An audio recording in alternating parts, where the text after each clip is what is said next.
Nagsisimula ang pelikula sa isang batang lalaki na nagngangalang Timothy. Napadpad siya sa isang nayon sa Pransya, at sa gitna ng mga taga-nayon, nakita niya ang isang magandang babae na nagngangalang Josephine. Inisip ni Josephine na marumi at nakakadiri si Timothy. Kahit malayo siya kay Timothy, naramdaman niyang sinusundan siya nito.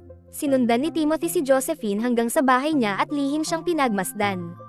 Habang sinusundan siya, nakita ni Timothy ang isang lalaking nagngangalang Paul na pakakasalan si Josephine. Ginugol ni Timothy ang araw at gabi sa labas ng bahay ni Josephine at sinimulang obserbahan ang bawat kilos niya. Isang gabi, sinamantala ni Timothy ang pagkakataon at lihim na pumasok sa bahay ni Josephine. Si Timothy ay may kapangyarihang manghipnotismo at kontrolin ng sinuman, kaya ginamit niya ang kapangyarihan niya para kontrolin ang aso ni Josephine at nanatili siya sa bahay buong gabi. Kinabukasan, nagkunwari si Timothy na isang bingi at nakilala ang ama ni Josephine na laging tumutulong sa mga taong naghihirap. Nakita ng ama ni Josephine ang kalagayan ni Timothy at pinatuloy siya sa bahay. Hindi niya napansin ang tunay na motibo ni Timothy. Kahit na may pandidiri si Josephine kay Timothy, hindi niya maalis ang atensyon niya dito, higit pa kay Paul. Nang magkaroon ng pagkakataon, hinipnotismo ni Timothy si Josephine para makontrol ito. Sinabi ni Timothy sa ama ni Josephine na alam niya ang laro ng mahika at kaya niyang makita ang hinaharap. Pagkatapos nito, nagsimula si Timothy na sumulat ng mga salita para manghipnotismo ng mga tao. Unti-unting isinagawa niya ang iba't ibang hakbang para tuluyang makontrol ang isipan ni Josephine, at hindi niya namamalayan kung ano ang nangyayari sa kanya. Naging balisa si Josephine at umalis, ngunit doon palang nagsisimula ang problema niya. Kinabukasan, nagsimula siyang magpakita ng kakaibang kilos, at inakala ng kanyang ama na siya'y may sakit. Tumanggi siyang makasama si Paul, at ilang sandali ay tumingin siya kay Timothy na palagi pa ring sumusunod sa kanya. Natakot siya at sinubukang umiwas sa mga mata nito, ngunit hindi niya nagawa. Makalipas ang ilang oras, muli siyang pumasok sa bahay ni Josephine at pagkatapos ng mga hakbang ng hipnotismo, pinagluto niya si Josephine. Hindi lang iyon, pinilit niya si Josephine na mawalan ng malay para hindi nito maunawaan ang nangyayari. Sa puntong iyon, pinalakpakan niya si Josephine nang wala siyang malay.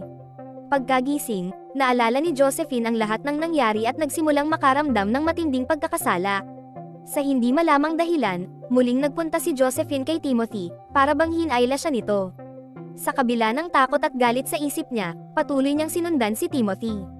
Umabot sila sa isang hindi kilalang bahay kung saan sinabi ni Timothy sa lahat na sila ni Josephine ay kasal na. Natakot ang mga tao sa bahay, ngunit sinabi ni Timothy na mahina ang pag-iisip ni Josephine katulad niya. Nagpasaklolo si Josephine ngunit muling tinrap ni Timothy sa kanyang mahika at ginamit siyang parang isang manika. Dahil sa takot sa hipnotismo, walang sino man ang nakatulong kay Josephine. Araw at gabi ay pinahihirapan si Josephine, at hindi na matiis ng pamilya ang kanyang kalagayan kaya pinalayas nila si Timothy. Nang makaalis si Timothy, sinubukan nilang gamutin si Josephine ngunit lalong lumala ang kalagayan niya. Nalaman nilang si Timothy lamang ang makakabali ng kanyang sumpa. Tinanggap nila ang pagkatalo at pinabalik si Timothy. Pinakalma niya si Josephine at dinala siya sa labas ng bahay. Patuloy na nagpagala-gala si Timothy kasama si Josephine sa kabundukan, at si Josephine ay napipilitang sundin ang lahat ng inuutos ni Timothy. Pinapalakpakan siya araw-araw at wala siyang magawa upang pigilan ito. Sa kalaunan, ang buhay ni Josephine ay naging puno ng dumi at pagsisisi. Isang araw, sa kalagitnaan ng kanilang paglalakbay, napagod si Josephine at hindi na makalakad. Hindi siya pinakinggan ni Timothy at tulad ng araw-araw, pilit siyang ginamit nito. Isang araw, nagawa ni Josephine na humingi ng tulong sa isang lalaki, ngunit sa kamalasan, wala na rin ito sa tamang pag-iisip kaya bumalik siya kay Timothy. May dumating na mga hindi kilalang tao at inatake si Timothy, ngunit hindi nila nagawa kundi saktan siya ng bahagya. Natuklasan ni Josephine na madalas masaktan si Timothy at minsan na siyang nakatapos ng tao. Sa kanilang paglalakbay, narating nila ang isang lugar kung saan maaari silang makisalo sa isang kasalan at makakain ng maayos. Sa kabila ng pagkamuhi kay Timothy, natutunan pa niyang mahalin ito. Bilang tanda ng pagtitiwala, hiniling ni Josephine kay Timothy na saktan siya sa balikat. Ngunit lahat ng iyon ay bahagi lamang ng plano ni Josephine. Nang maramdaman niyang napagkatiwalaan na siya ni Timothy, sinubukan niyang tumakas sa unang pagkakataong nakuha niya. Sa pagkakataong ito, hindi na siya tumigil at nakarating sa isang bahay habang sumisigaw ng tulong. Ang dalawang tao sa bahay na iyon ay nagtagumpay sa pagligtas sa kanya mula kay Timothy, at nagsimula ng ikwento ni Josephine ang lahat. Bigla siyang nawalan ng malay at nanatili sa bahay na iyon. Ngunit nang maggabi na, Muling hinipnotismo ni Timothy si Josephine gamit ang kanyang mahika at sinabihan siyang sumama sa kanya. Muli siyang naging sunod-sunurang manika. Lumala ang sitwasyon hanggang sa nagsimulang mahalin ni Josephine si Timothy at sinubukang alamin kung ano ang nakita ni Timothy sa kanyang mga mata habang hinahapnotismo siya. Sinabi ni Timothy na wala siyang nakikita sa kanya, at sinabi naman ni Josephine na hindi siya natatakot mawala habang nakatayo sa gilid. Dahil sa biro ni Josephine, napagtanto ni Timothy na hindi na matatag ang kalagayan ng isip ni Josephine. Dahil sa takot, iniligtas niya si Josephine. Kalaunan, tulad ni Timothy, si Josephine ay pumunta rin sa bahay ng isang hindi kilalang tao at nagsimulang magnakaw mula sa kanila, at kusa na niyang tinanggap ang buhay na ayaw niya. Nagsimulang magsisi si Timothy sa kanyang mga nagawa at dinala si Josephine sa taong nagturo sa kanya kung paano manghipnotismo. Sinabi ni Timothy na gusto niyang makasama si Josephine habang buhay, at ngayon si Josephine na mismo ang handang makasama siya. Habang tinutulungan si Timothy, inalagaan siya ni Josephine araw-araw, at unti-unti ay hindi na siya naging sunod-sunurang manika. Nang makalipas ang ilang araw, pumunta si Josephine sa Karatignayon at bumalik na may kasamang doktor. Sinabi ng doktor na kailangang dalhin si Timothy sa ospital para magpagamot. Biglang dumating ang mga pulis dahil sa doktor at inaresto si Timothy. Nakilala muli ni Josephine ang kanyang ama matapos ang ilang buwan, at nakaramdam ito ng ginhawa nang makita ang anak.